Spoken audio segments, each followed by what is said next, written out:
of the agenda anyways, is in the form of a workshop. I'm happy to provide a bit of an update on how things are going with the Ontario Reformatory Heritage Conservation District plan and guideline preparation.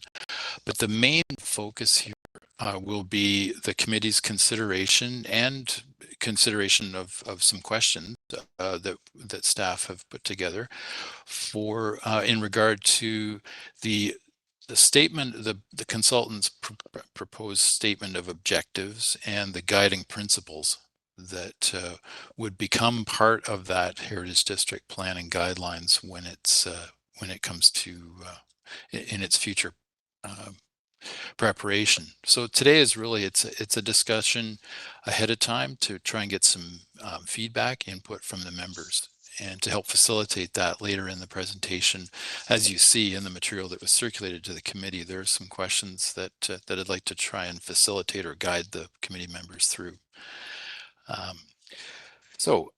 To begin with, just the outline, as you've seen in the material that was circulated. I'm going to talk just briefly about the Ontario Reformatory Heritage Conservation District study and its boundary. And forgive me if I'm not sure if I'm supposed to spell out acronyms, but I think that's probably a good idea for people to get used to. So that ORHCD is what we'll talk about to get started. I want to talk about the existing context and the current heritage status of heritage attributes and areas within what is now the Heritage Conservation District boundary area. We can then talk about the purpose of the ORHCD planning guidelines and really get down to item number 4, which is a presentation essentially of the numbered objectives from the consultant's statement of objectives, then moving on to the guiding principles. What we'll finish up with is discussion, and again, as Sarah has said, this is really the main and only formal item on this agenda. So we've got lots of time for discussion, and I want to make sure that the committee members have their questions answered, or at least I want to be aware of what things I should be looking into if I can't provide any kind of question or answers to questions today. So we'll move on. Before you, as you're well aware, the Heritage District for the Ontario Reformatory has its boundary, and that was approved with the study in March 2023. It's important to understand that the Ontario Reformatory lands, at least when I refer to the lands, I'm referring to the lands that were purchased in 1910 by the province of Ontario for the purposes of establishing the reformatory. And that consisted of the entire block bound by what is now York Road, Watson Road South, Stone Road East, and Victoria Road South. So when I refer to Ontario Reformatory lands, I'm referring to this original block of land. The approved boundary for the ORHCD represents the portion of that original Ontario Reformatory lands that has, or the portion that has cultural heritage value. So just to illustrate that, I'm hoping this isn't too washed out for you to see on the screen, but I'm hoping it was clear enough in the materials circulated. You can see it's actually a plan from, I believe it was created in the early 1920s by the province to demarc and to set out what was already on the ground within that what should be called the Ontario Reformatory lands, or original lands. I always like to include this image in presentations in discussing the reformatory, but it's also, I think, a really important image to keep in mind when we're talking about what our objectives are, what the principles are, and what we would try to achieve with conserving heritage in a balance with other interests and requirements that the city may have. The current heritage status of the area we're speaking of, it starts with in 2008, the province of Ontario identified a portion of the property known as 785 York Road as a provincial heritage property of provincial significance. A portion of the Ontario Reformatory lands, still owned by the province, was identified as a candidate cultural heritage landscape in the City of Guelph's Cultural Heritage Action Plan in June of 2021. This significance was also recognized by the city when the city designated the property known as 785 York Road under Part 4 of the Ontario Heritage Act in October 2021. So just to illustrate, on the left is an image that shows the cultural heritage landscape identified as in the Cultural Heritage Action Plan as the Guelph Correctional Center. And on the right is the property owned by the province known as 785 York Road with the black outline. And within that, the yellow area is the area containing the cultural heritage landscape of provincial significance. So I wanted to make sure that the committee members are clear on the individual designation of 785 York Road. And again, that's the black outline. The yellow area is the area of provincial significance. There's a yellow area that points to 919 York Road, which a property that is outside property owned by the province. It's owned privately, but it contains the Matthews farmhouse and stone shed. That property is currently under the intention to designate that property is currently under appeal. And below that, I've identified, just in general terms, the location of the chapel, the reformatory workshop buildings, its powerhouse and chimney, which have all been listed by council on the Heritage Register as non-designated property, non-designated heritage attributes. The wooden trestle railway bridge, which is part of 785 York Road, has been listed on the Heritage Register. And within 80 Dunlop Drive is the Reformatory Quarry Cultural Heritage Landscape Area, also listed now on the Heritage Register. McQuillan's Bridge, or the concrete bowstring bridge on Stone Road East, has been designated under its own individual bylaw. So that would summarize essentially the heritage status of areas or heritage attributes within the area identified in the ORHCD study, or the boundary itself. I want to move on to the next section, which basically leads into discussion of the objectives and guiding principles for the Ontario Reformatory Planning Guidelines. The purpose of the plan is to ensure that cultural heritage value of the OR lands I should have made that correction before presenting this PowerPoint. Is it to ensure that cultural heritage value is protected, managed, maintained, and enhanced over time. So the ORHCD Heritage District Planning Guidelines would provide the City of Guelph, future owners, and tenants of the property with guidance on managing change, restoration, and alteration activities involving cultural heritage resources. The planning guidelines would provide guidance to assist council, Heritage Guelph, and staff in reviewing and making decisions on planning and heritage permit applications proposed within the HCD.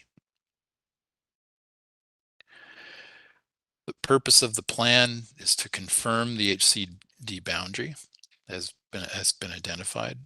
It's to describe the Heritage District cultural heritage value and significance and include a statement of objectives, and to provide guidelines founded on the statement of objectives and recommendations from the study that would provide a consistent approach to managing change, alterations, and maintenance of the Ontario Reformatory's cultural heritage attributes.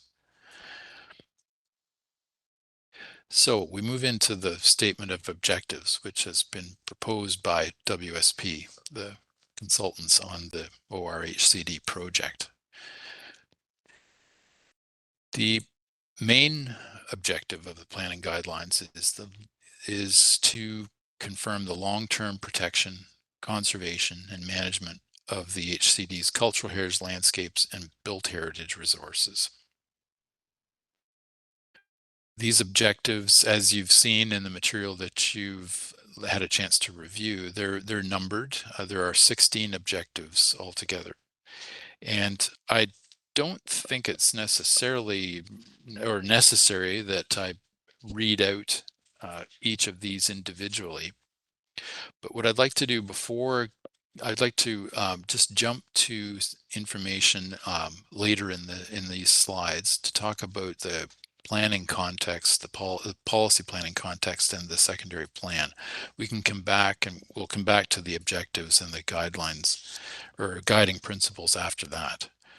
So I'm just going to move through those 16, the guiding principles, and talk a bit about the future planning and heritage conservation. Other land use planning tools that will guide development in the ORHCD are the Guelph Innovation District Secondary Plan and the Block Plan for Area 4. It's important to understand that land use will not be defined or changed in the HCD plan, as the GID secondary plan sets out the land use.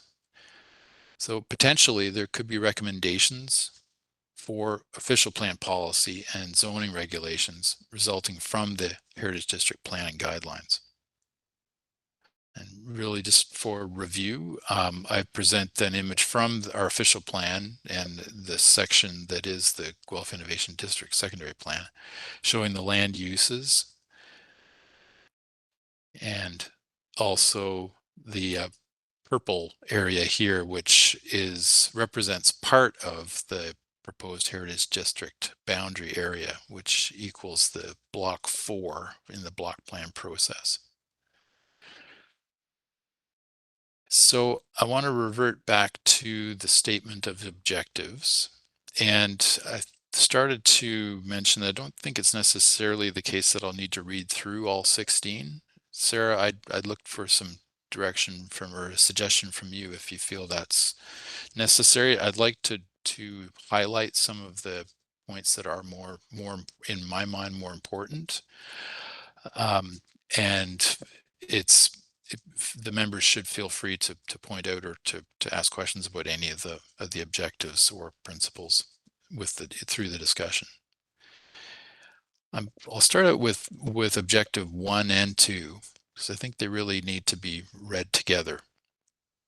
So a specific objective of the Ontario Reformatory Heritage Conservation District Planning Guideline would be to conserve, as defined by our official plan and the provincial policy statement, the cultural heritage value of the Heritage Conservation District and its heritage attributes. Second, the objective is or should be to conserve the cultural heritage landscape attributes in alignment with the city's natural heritage policies and objectives.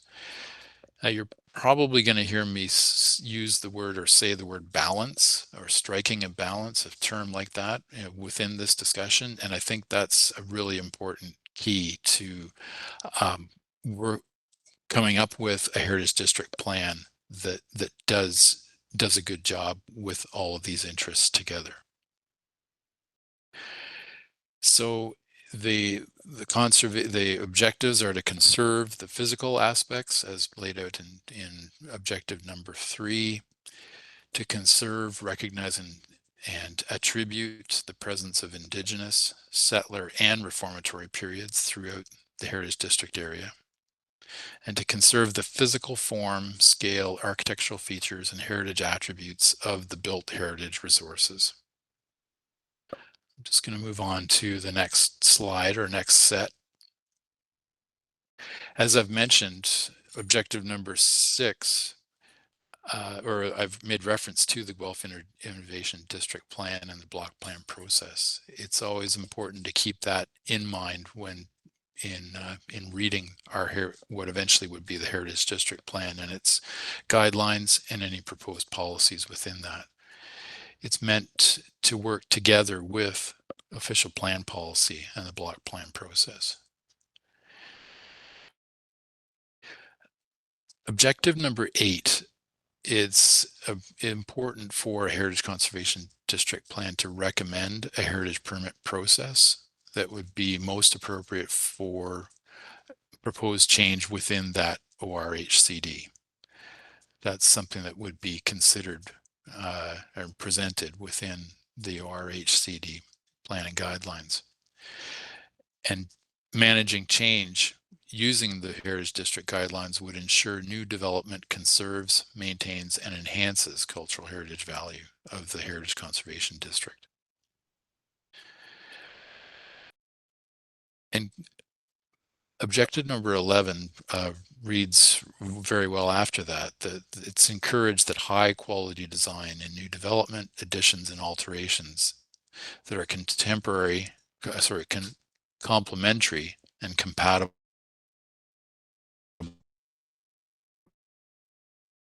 Move on to the next. Oops. The final 5 of the objectives.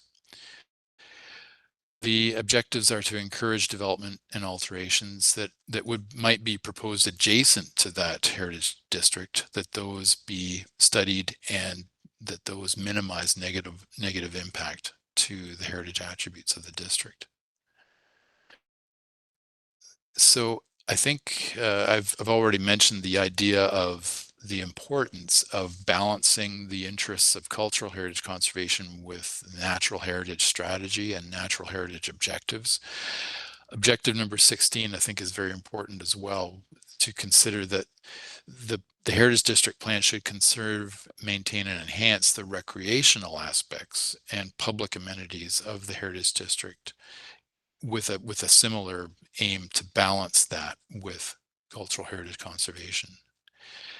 The term or any reference to engineering or the requirements or objectives of the city's engineering projects is also an aspect of public works that needs to be considered when we're striking a balance between cultural heritage conservation and what's required in future change within and around the Heritage District at the Ontario Reformatory.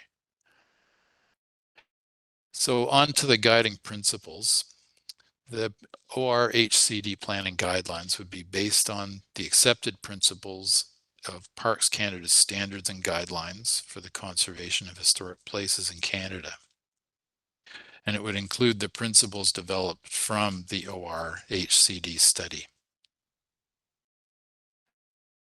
So these guiding principles, again, I don't necessarily feel I need to read out them all, but I think it's important that the principles encourage the protection and maintenance of cultural heritage landscapes associated with watercourses, while seeking a balance with natural heritage system objectives and ecological restoration initiatives. The major features that form a cohesive landscape, including watercourses, circulation routes, and built features that together form a recognizable whole, shall be conserved in accordance with the city's natural heritage plans and policies. And I think I'll move to the next principles. The principles are proposing to ensure that alterations to cultural heritage landscapes and to institutional and residential built cultural heritage resources, that they continue to reflect the City Beautiful movement wherever possible. Changes during the course of restoration and rehabilitations and alterations would be documented concerning the cultural heritage and historical context of the HCD as outlined in the study. I think it's important on this page, the last principle would be that repair rather than replacement of cultural heritage resources through ongoing maintenance and conservation is recommended. Where repair is not feasible and replacement is necessary, replacement features should match the form and detail of original materials. And the last slide of guiding principles also deals with features that may have deteriorated to a level that's beyond practical restoration or rehabilitation. Those would be assessed and future options would be outlined.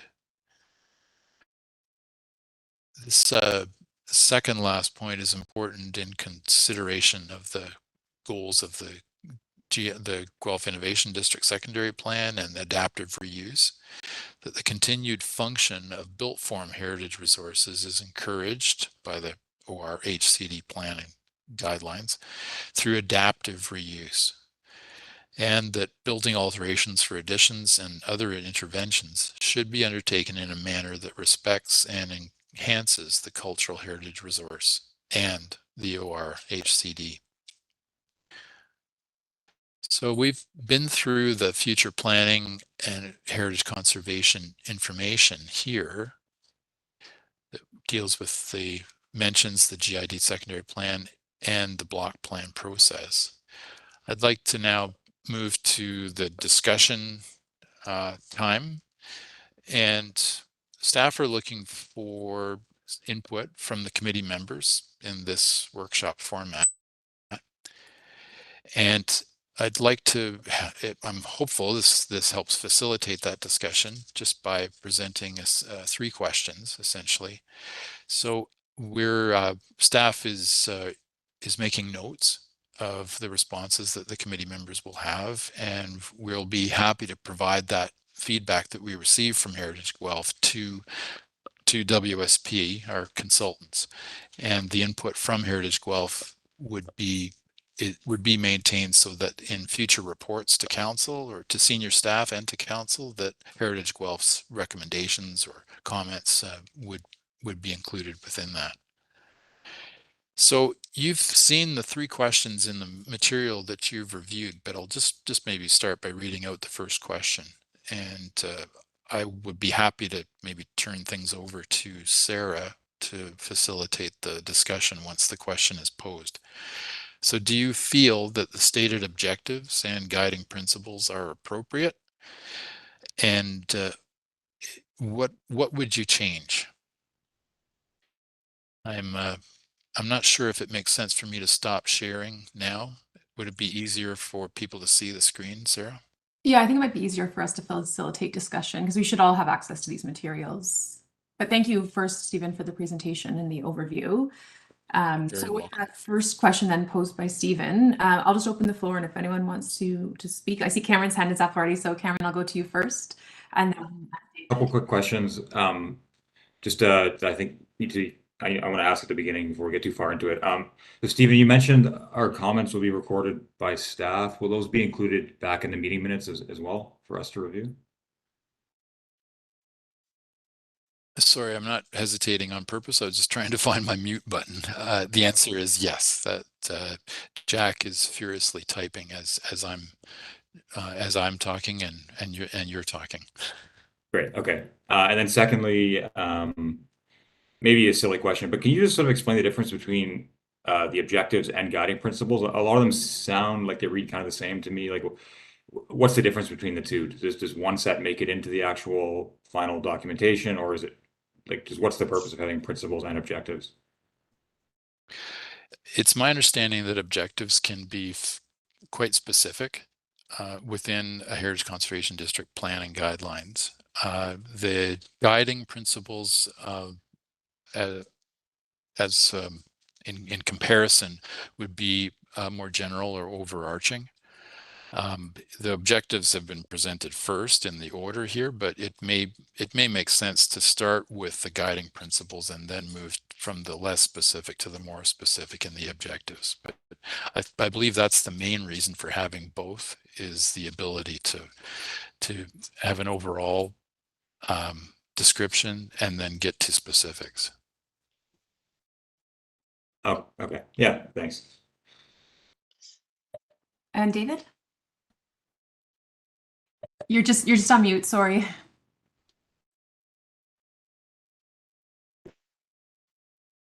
The objectives of the principles in terms of their substance look fine.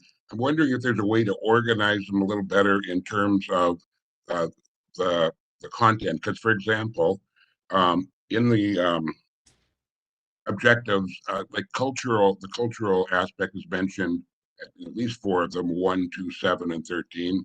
The indigenous is 4 and 14. Something for the procedures of the city of Guelph, are 10, 12, and 13. But maybe possibly some sort of either subtitles, maybe would and putting together ones that are more appropriate, more similar to each other.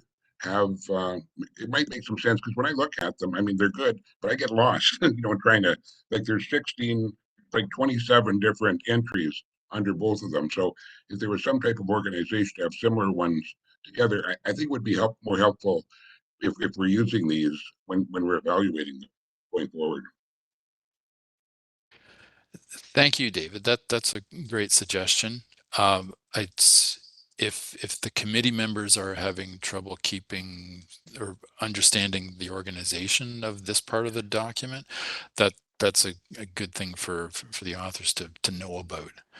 So you're suggesting that maybe the order of items within the objectives or the guiding principles, a bit, maybe even grouping things like Um, like like principles together.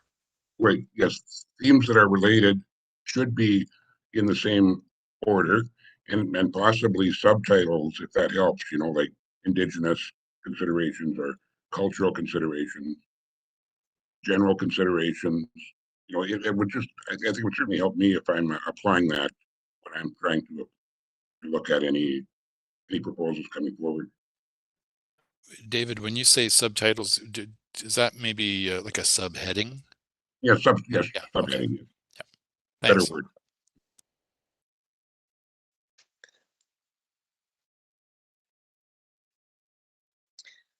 David, are you done there? Well, yeah, sorry, by all means, yeah. Yeah.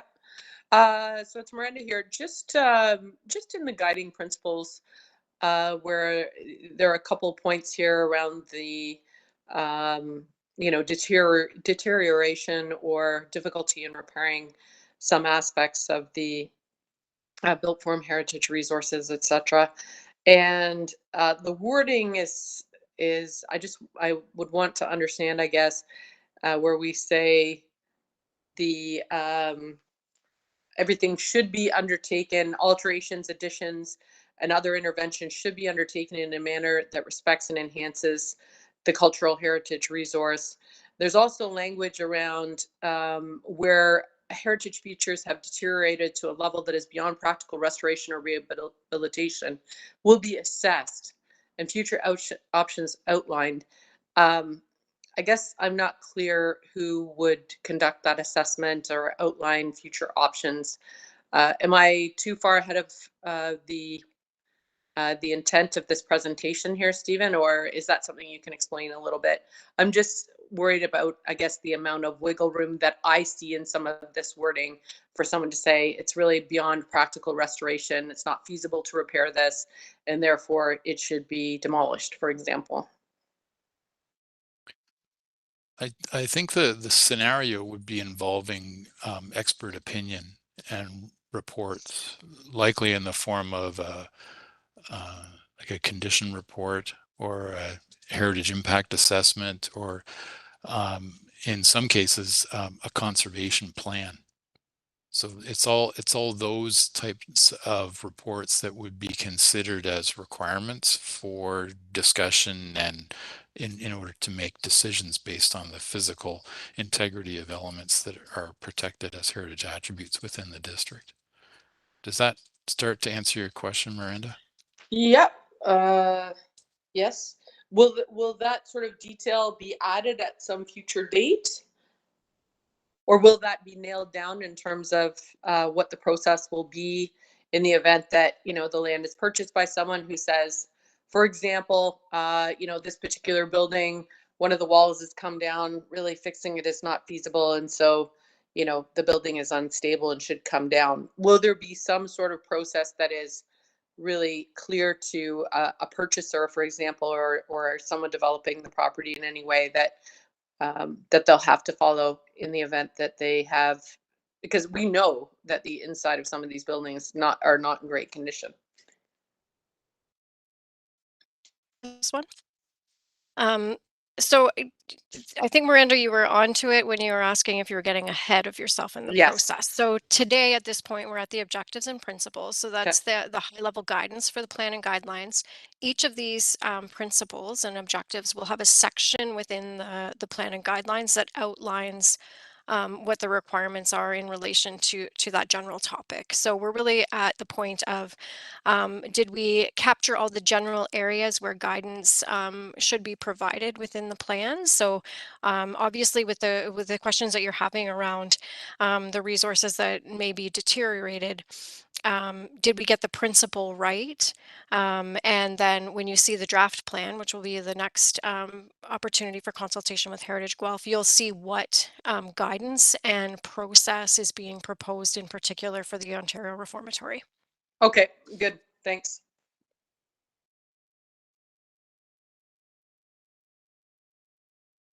Comment, please. Go ahead. Okay, thank you. I have a certain clarification here. You know, in the purpose of the, you know, the plan is protection, management, maintenance, and enhancement. How, you know, like how to maintain it. Now, I can see all these except how to maintain it. You know, like it's gonna be a bit difficult to, you know, maintain. So it's is this in the technical approach, you know, to maintain it, preserve it, like technically, you know, the as mentioned before, you know, like the walls and all these things, are you gonna be seeking through this plan, you know, something in this context? And another issue I have, what worries me is that, you know, like you have the you know, the zoning bylaw of this you know, lot. You know, you have the existing buildings. Now a developer is gonna come, and the developer is gonna, you know, definitely it's not gonna come, you know, free of charge. You know, he has to come and do some buildings. Now, these buildings, what's the ratio of them compared to the land, you know, and all the, it's very vague. You mentioned here, you know, preserve the architecture, the vision, you know, the vision of the, you know, buildings and the landscape. But, you know, like if you go to the zoning bylaw of this slot, it's not clear. You know, you have plenty of options that you can do on the slot. And, you know, there should be something, you know, in this aspect. I don't know if you got my you know, comment in this. So the zoning bylaw also plays an important role here. You know, maybe this plan can go into it and maybe suggest certain activities, or, you know, because this will endanger the whole site if someone comes up and do, you know, like a building that has no coherence with, you know, with this building. Also, the building itself, you know, they're gonna alter it. Definitely, they're gonna use it for something. You know, a developer is not gonna come, you know, like free of charge. So he has to come and do something about this building. So in this respect, like a vision about, you know, what possibilities can happen would be an added value in this respect. I don't know if, you know, like I exceeded the, you know, limit, but, you know, for me, I'm worried, you know, like I'm looking at things from a developer point of view. A developer to come and invest in this lot, he has to, you know, make profit. It's not a charity issue. So in this respect, we have to be sure to, you know, have clear regulations to, you know, like to be sure that the buildings are well protected, the landscape is not, you know, abused, the trees are not, you know, like neglected or being like hidden, or, you know, etc. So thank you very much. You know, this is basically what, you know, like I'm worried about. Thank you. Jawdad, I'd just like thank you for that input. I think that's an important concern that's shared. And as I mentioned when I was referring to the GID secondary plan and the block plan, that also there is a high potential that recommendations for the official plan policies and for the zoning regulations, that recommendations may result from the Heritage District Plan and be part of that. So that's quite possible that the Heritage District Plan could influence how zoning regulates and keeps control, proper control or appropriate control within the Heritage District area.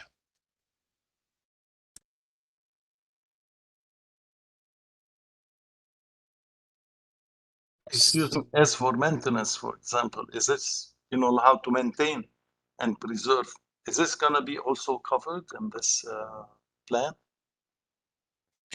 The plan will make recommendations, particular section about, I mean, there'd be a section specifically about about the process that would guide and control things like demolition, things like property standards, that sort of thing in its own section. So yes. Thank you. Cameron, I think I saw your hand up. Yeah. Just a quick question. It looks to me like there might be no mention of the province's involvement in this, considering that they own the property. Does there need to be some, under even the principles or the objectives, some discussion about what role IO plays in this? Or I know they're trying to divest themselves of the property, but I mean, they still own it currently, and who knows how long. Just a thought. It's a good thought it's a good point to raise, Cameron. I think it's important for the Heritage District Plan to speak to provincial ownership of part of the proposed Heritage District area, and not to just assume that by the time the district plan is available or in full force and effect, that the province wouldn't be, an owner or a major landowner within the area. So it's something that the consultants should be they are considering, and I'll make sure that that's one of the, obviously that's feedback that's coming from Heritage Guelph to confirm that. Thanks. And just to the committee, I just want to clarify on that point. The Heritage Conservation District Plan and Guidelines, the bylaw for it will not come into effect until the province divests itself of the lands. So while they are the owner, the plan and guidelines do not apply. Under the Act, there's a separate section of the Act that applies to provincial lands. So just to keep that in mind as we're developing this. Melissa, that's a really good point to raise, and I would just add to that to say that the current individual designation of 785 York Road is the same, that it doesn't come into full force and effect until that property or even parts of that property are no longer owned by the province.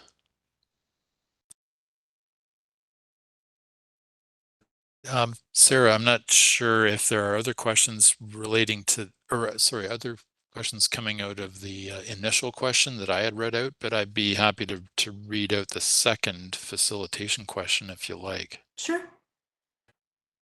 And that would be to the members, do you think the guiding principles provide a balance between preservation and managing change? And should they be stronger or more permissive? What would you remove or add?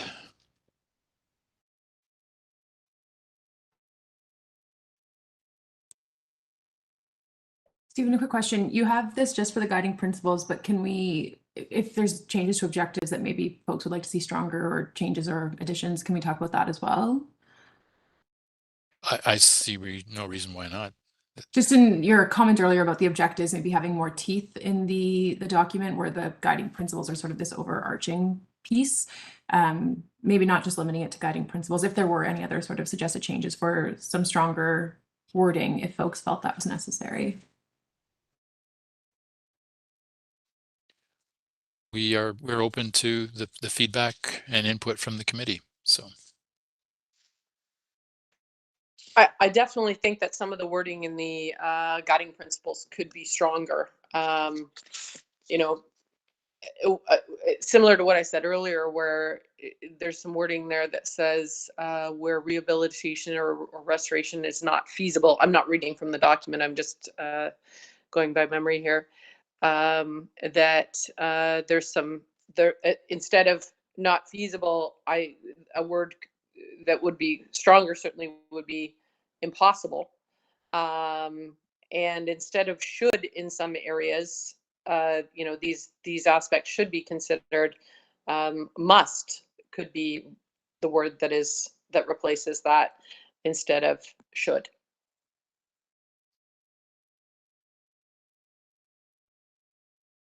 Yes, I also agree. Especially also when you recommend a permit. A permit Yes. should be a requirement, not a recommendation. All these like instead of encouraging or so be more obligatory to do abide by. Jowda, if I could just respond to that specifically, I think the recommendation regarding heritage permit, it's about the heritage permit process that the district plan would recommend to the city what it feels would be the most appropriate heritage permit process, as opposed to just the plan stating, okay, this is how it's going to work.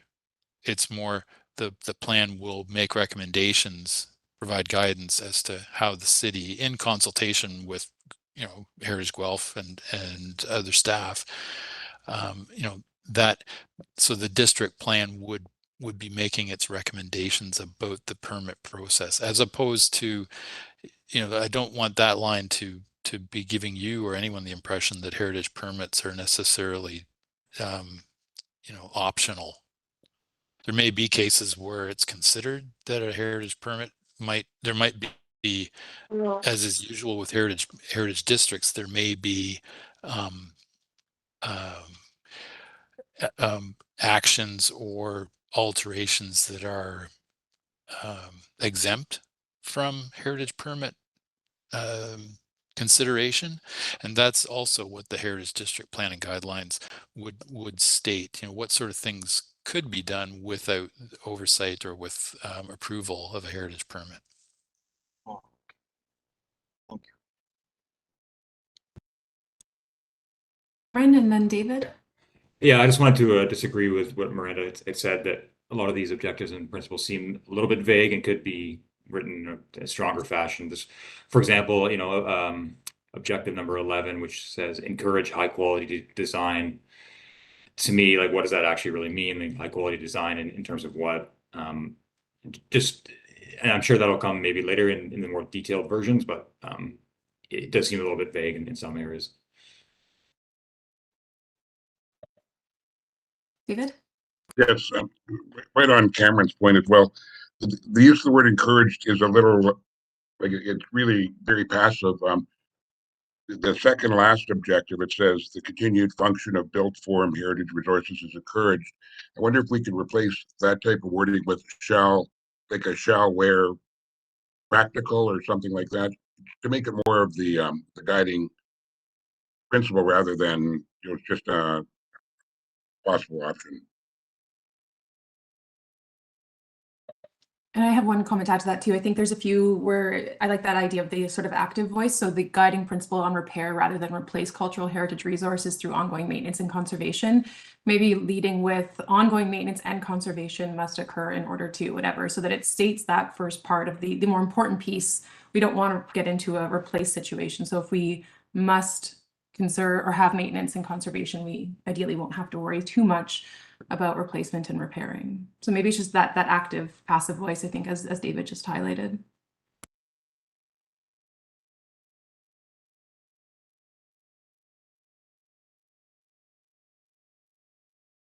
Good points. Thanks. Stephen, can I ask a quick question just on timelines and reporting back? So with these sort of suggestions today, what does that look like for bringing this back to the committee and additional input, and what does that timeline look like? It's the timeline currently, as Melissa had alluded to or mentioned, the next time Heritage Guelph would be consulted would be with the planning, more of a draft of the planning guidelines, and we're shooting for a time period before the public consultation, which would be in the middle of the fall.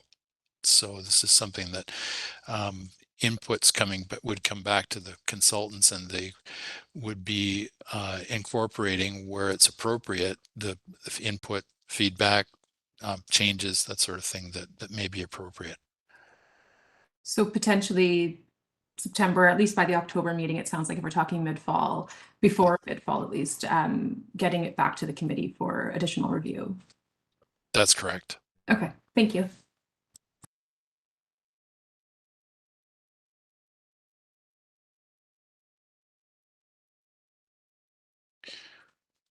I have more questions if nobody else has go anything for it, else. Cameron. Yeah. The individual designations, Stephen, we know there's a few buildings or resources on the site already individually designated. Should it be written in here that additional individual designations might be considered if deemed necessary going forward? Or is that just a given? I'm thinking of other buildings on the site, or like the trestle bridge, or things like that might need to be considered for individual. It's something that's possible to make a reference to, that's something that the city has the ability to move on individual designations in its own schedule. It's not tied to, I don't believe it's tied to or held back by the Part 5 designation process. Just keep in mind what's already been mentioned, that a heritage attribute or building or an area that is within provincial ownership, it wouldn't, whether it's Part 4 or Part 5, it wouldn't actually be in full force and effect until it's not owned by the province. Okay. On that I think it relates to draft objective number 1, conserving the cultural heritage value and its heritage attributes. So where we're at the objective, like the high level, like what do we want to achieve kind of statements, as opposed to an action. So the individual designations may be an action that comes out of objective number 1, for example. So you may see that in the draft plan as opposed to here. Right. Okay, that makes sense. Another question. Going to objective 12, which is the one that speaks to development and alterations that are adjacent to the HCD area to minimize negative visual impacts. What sort of power does the HCD, or is that still up for discussion? Like, can it actually limit anything like across the street, for example, or would that include city-owned assets as well? Does it always have to be encouraged? It just seems wishy-washy. Like, does it actually have teeth to prevent or limit things that are adjacent to the site? Cameron, in our official plan currently, the city has the ability to require impact assessments for proposals that might be proposed in a property that's adjacent to protected property. And if it's really meant to be an opportunity to study the proposal to see if there is in fact any negative impact on the heritage attributes of the protected property. So if it were to be determined that there is negative impact, then the city could move there could be controls or changes put in place to mitigate or to avoid or mitigate as it sees fit. So things like impact assessments are quite common for as a process, as a report or an analysis that would provide a description of what the impact actually would be for these kinds of adjacent proposals.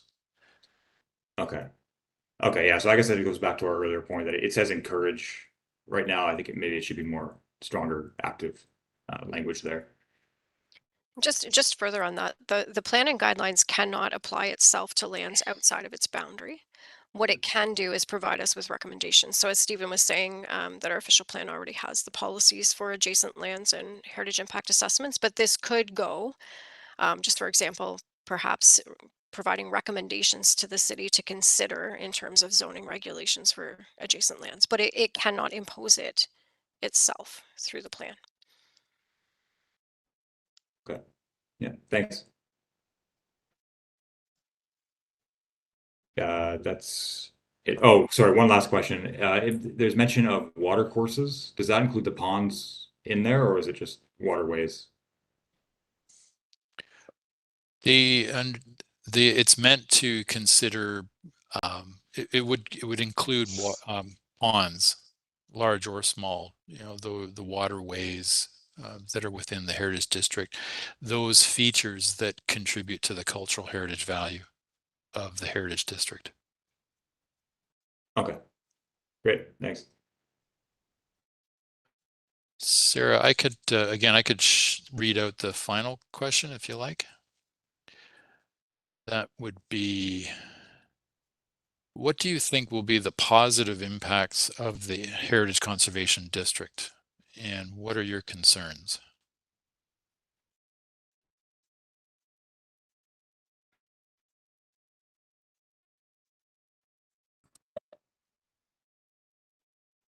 I think broadly speaking, you all probably share the same sort of positive impact, being that if it is sold tomorrow, or hopefully not tomorrow, once this is all in place, that the lands are protected. I think that's probably a pretty broad and thorough overview, I think, of the most positive impact of this. Don't want to speak for everybody, of course. Other positive impacts anyone wants to highlight, or any concerns? Miranda, yeah, go ahead. Yeah, this property is important to all Guelphites. There's a lot of our history there, and really everyone in Ontario has an opportunity to visit this property that is unique. And so knowing that it is protected for future generations, and hopefully even restored somewhat, the areas that are suffering, that would be a real win. That would be, to me, worth any headache involved in creating this cultural heritage district. You can't put a price on that property in terms of its value in our history, or for everyone that I see daily walking there. I don't know. It's so important. Can I comment? I really like it. It's a good approach. Also, as mentioned, that it will help the committee and the council, to it orients them to a certain degree on how to, treat, permits that are to be applied, development applications that are gonna be, the process in the future.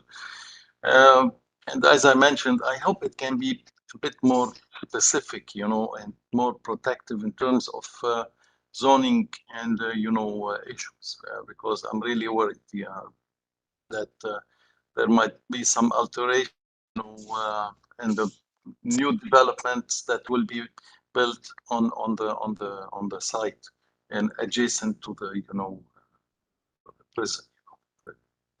So thank you. David, I know you're unmuted, so go ahead. I think I'm just repeating what Joe had said, but if we have, this is, could provide some guidelines for future projects. Anything in future that comes up, the fact that we've gone through this exercise will help future Heritage Guelph committees and city councils in dealing with similar projects.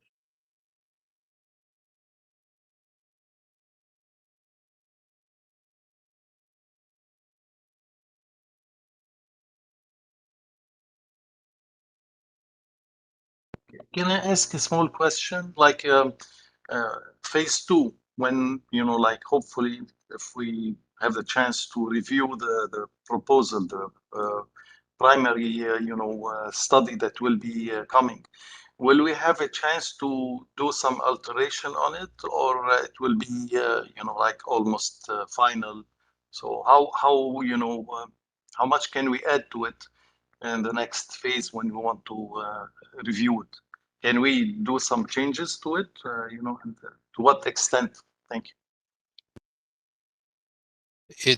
The intention is to bring back to Heritage Guelph basically the draft Heritage District planning guidelines in order that the committee can provide its commentary and suggestions, recommendations.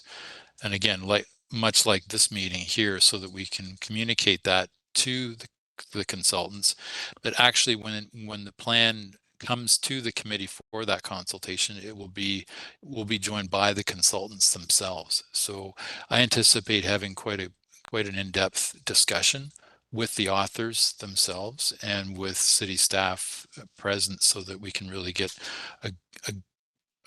we want to try to bring everyone to agreement about a document that staff would be supportive of, but we also want to make sure that that commentary and sort of constructive criticism, if there is, that be heard as well and entered into the mix.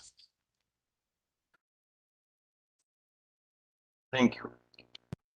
I just have maybe a follow-up question from Jawdat's question. Would this maybe be a special meeting that we do, a separate meeting just to focus on this? Just given that, I mean, we've been talking for 70 minutes already on just sort of this small piece of the plan. Is that something that we would have as a separate meeting, or would it be part of a regular meeting? And maybe I'm getting ahead of myself. I don't think you're getting ahead of yourself, Sarah, as much as I think that's a really good consideration to keep in mind. We want to give people enough time, first of all, enough time to consider or digest the information that's circulated, and then give enough time for the sort of in-person or virtual in-person discussion about the content itself. So it may be that in past for our existing Heritage District, that process did involve special meetings for that purpose. That's quite possible. Thank you. Yep, Cameron. Will there also be additional public review, public consultation on this, like a meeting or a presentation, or? And I'm assuming there will be, but just want to know what the timeline could be for that. The plan is to bring the draft to Heritage Guelph first, and also to the community and landowner group for its consideration, and then be presented in the more public forum, knowing already what some of the feedbacks or the main like the results would be from consultation with Heritage Guelph. Just a clarification on that. The first step is the draft statutory public meeting with City Council, and that kicks off the public consultation on the draft plan and guidelines. So in and around the statutory public meeting will be the consultation with Heritage Guelph. The plan and guidelines will be released to Heritage Guelph and Council approximately 20 days prior to the statutory public meeting. So the consultation events, we are starting to move into the statutory process. Heritage Guelph's, whether it's a special workshop or a workshop within a regular meeting, will be held in and around the same time as Council's statutory public meeting. Thanks.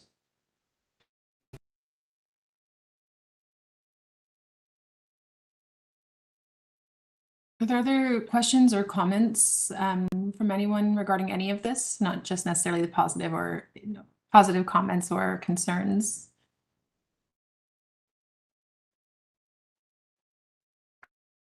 Stephen, is there anything else you wanted to note or share on this?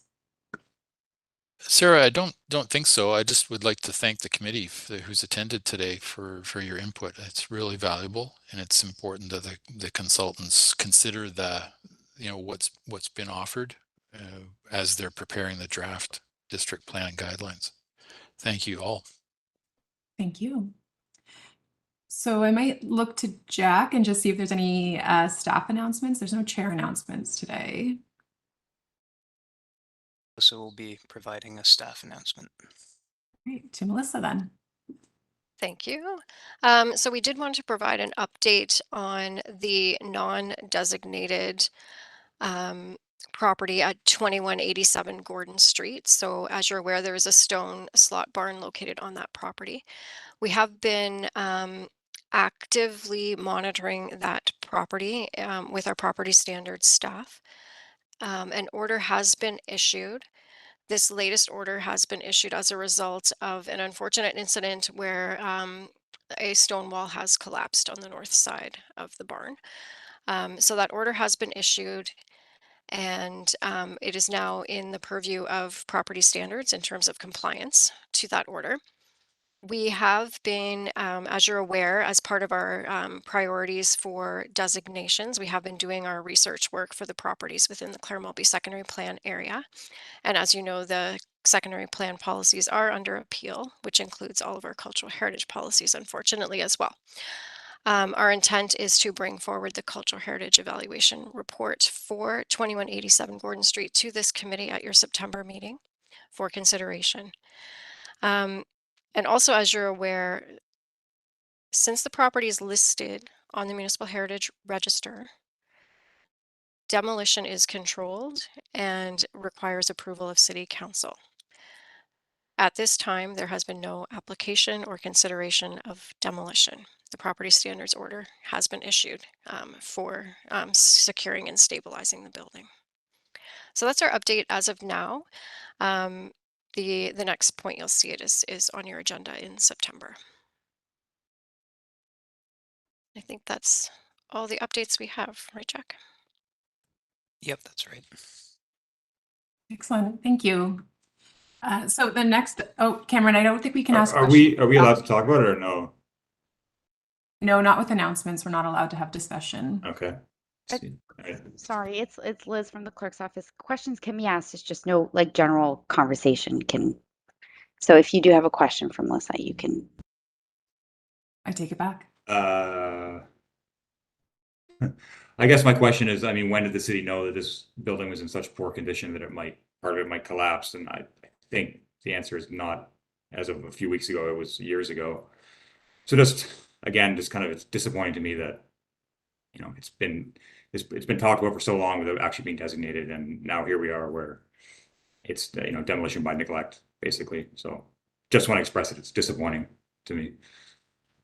So to keep that as a question, Sorry. Property standards orders have been, a previous property standards order had been issued on the property. I can't confirm whether at this time the full details on compliance with that order. What we can say is that it is unfortunate. It does appear that weather this spring contributed to decline at a more expeditious rate than had anyone anticipated. But at this time, we do have our property standards bylaw and it has been applied. So all of the city processes, procedures that are at our disposal are being used. Okay, thanks. Any other questions? No? Okay, thanks, Melissa. So the next thing is just adjournment. If I could have someone move adjourning our meeting. I see Kim's hand went up and then a seconder. Jaudat, thank you. All in favor, raise hands. Lara, Miranda, I will need to see you back on screen. Perfect.